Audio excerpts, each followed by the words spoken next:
سزا کے بارے میں ماہرین کے خیالات۔ جب ہم اللہ تعالیٰ سے دعا مانگتے ہیں تو اس سے اپنی تمام خطاؤں اور غلطیوں کی معافی مانگتے ہیں، ان غلطیوں کی بھی جو ہم نے جان بوجھ کر کی اور ان گناہوں کی بھی جو ہم سے انجانے میں ہو گئے، کیونکہ ہم جانتے ہیں کہ اللہ غفور الرحیم ہے، وہ ہماری غلطیوں سے درگزر فرماتا ہے۔ اللہ تعالیٰ ہم میں بھی یہ صفت دیکھنا چاہتا ہے۔ سورۃ النور میں ارشاد ہے، انہیں معاف کر دینا چاہیے اور درگزر کرنا چاہیے۔ کیا تم نہیں چاہتے کہ اللہ تمہیں معاف کرے؟ اور اللہ کی صفت یہ ہے کہ وہ غفور الرحیم ہے۔ آیت نمبر 23 سورہ بقرہ میں ہے، ایک میٹھا بول اور کسی ناگوار بات پر چشم پوشی اس خیرات سے بہتر ہے جس کے پیچھے دکھ ہو۔ آیت نمبر 263۔ اللہ تعالیٰ کا فرمان آپ صلی اللہ علیہ وسلم کے متعلق ہے، آپ مومنوں کے لیے انتہائی رحم دل اور مہربان ہیں۔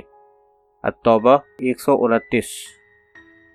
حدیث مبارکہ ہے، جو شخص شفقت نہیں کرتا اس پر اللہ تعالیٰ کی مہربانی نہیں ہوتی۔ ہمارا دین ہمیں رحم، شفقت اور مہربانی کے رویے کا درس دیتا ہے، مگر حیرت انگیز طور پر ہم میں سے اکثر سزا کے انتہائی حامی نظر آتے ہیں۔ والدین کی کسی محفل میں سزا کے متعلق گفتگو ہو رہی ہو تو آپ کو یہ الفاظ سننے کو ملیں گے، سزا کے بارے میں پہلے سے واضح طور پر بتا دینا چاہیے، سزا فوراً دینی چاہیے، سزا اکیلے میں دینی چاہیے۔ آپ نے اسلام میں سزا کے حوالے سے اصول و ضوابط اس باب میں پڑھ لیے ہیں، اور بحیثیت والدین آپ کے کیا خیالات ہیں اس سے بھی آپ بخوبی واقف ہیں، لہذا آپ کو یہ جان کر شاید حیرت نہ ہو کہ سزا کے بارے میں ماہرین نفسیات کا نظریہ اکثر والدین کے نظریات سے بالکل مختلف ہے۔ یہاں پر ہم چند ماہرین نفسیات کا تذکرہ کریں گے۔ بعض ماہرین تعلیم اور نفسیات یہ نظریہ رکھتے ہیں کہ سزا بچے کی شخصیت میں نظم و ضبط پیدا کرنے کا مؤثر ذریعہ نہیں ہے۔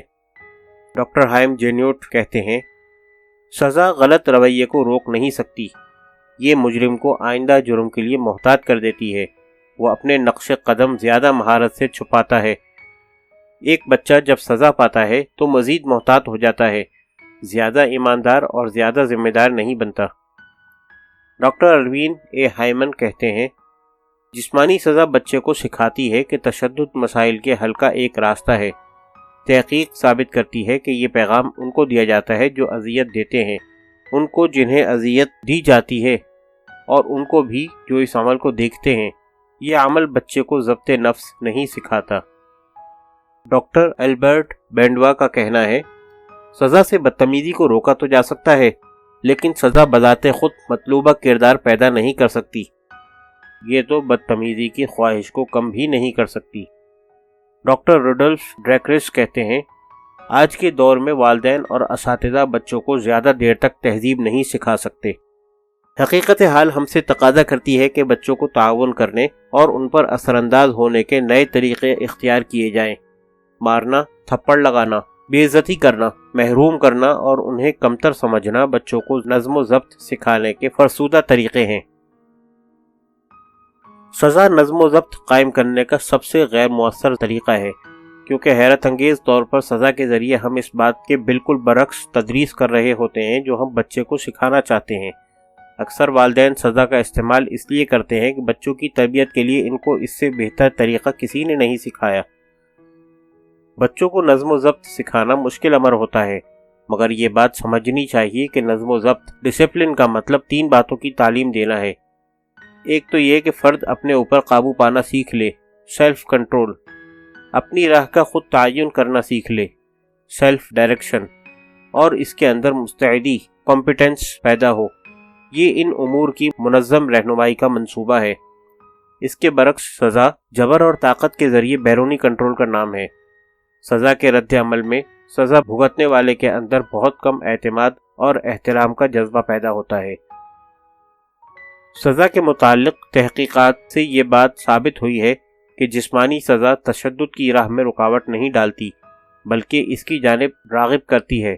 سزا نہ صرف بچے کے اندر مایوسی، فرسٹریشن پیدا کرتی ہے، بلکہ وہ اسی قسم کے طرز عمل کی استعمال کی جانب راغب کرتی ہے۔ سزا کا استعمال بچے کے اندر بدتمیزی کا رجحان پیدا کرتا ہے۔ سیکھنے کے عمل اور سزا کے درمیان تعلق پر کی جانے والی ہر تحقیق یہ بتاتی ہے کہ سزا سیکھنے کے عمل میں نہ صرف غیر مؤثر ہے بلکہ اس کے بعض ناپسندیدہ ضمنی اثرات بھی مرتب ہوئے ہیں۔ کسی رویے پر قابو پانے کے لیے سزا کے استعمال سے بے شمار تجربات انتہائی احتیاط کے ساتھ کیے گئے ہیں، اور اکثر تجربات سے یہ ظاہر ہوا ہے کہ سزا کے اثرات تباہ کن ہوتے ہیں۔ یہ اثرات خوف زدہ کرنے والے ہیں اور ان کو نظر انداز نہیں کرنا چاہیے۔ یہ مختلف ماہرین کی رائے ہے جن کا حوالہ کتاب میں دیا گیا ہے۔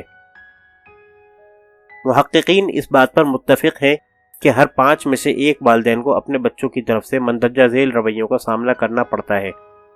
اپنے بچوں سے برا بھلا سننا، چیزوں کا پھینکنا، دھکا دینا، دھکیلنا، غصے میں غلط زبان کا استعمال۔ مسئلے کا حل۔ اب اگر آپ نے یہ فیصلہ کر لیا ہے کہ آپ مسئلے کے حل کے لیے سزا کا انتخاب کرنے کے بجائے دوسرے طریقے اختیار کریں گے تو ہم اس سلسلے میں آپ کو تجاویز دے سکتے ہیں۔ مسئلے کے حل سے قبل ہم یہ بات تسلیم کر چکے ہیں کہ مسئلے کے حل کے لیے منظم طریقہ کار کا استعمال مؤثر ثابت ہوتا ہے۔ ہمیں خود اپنی نفسیاتی تربیت کرنی ہوگی۔ ہمیں اپنے آپ سے یہ کہنا ہوگا کہ نمبر 1، میں اپنے بچے کے لیے ہر ممکن انداز سے قابل قبول اور اس کی ضروریات اور احساسات کے مطابق بننا شروع کر رہا ہوں۔ نمبر 2، میں وہ تمام اطلاعات اور احساسات سننے کے لیے تیار ہوں جو اس سے قبل میں نے نہیں سنے تھے۔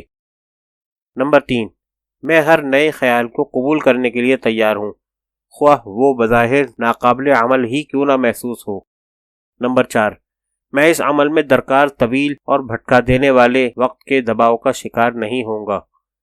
اگر ہمیں فوری نتائج یا حل نہیں ملے تو اس کا مطلب یہ ہوگا کہ ہمیں اس پر مزید غور کرنا ہے اور مزید گفتگو کرنی ہے۔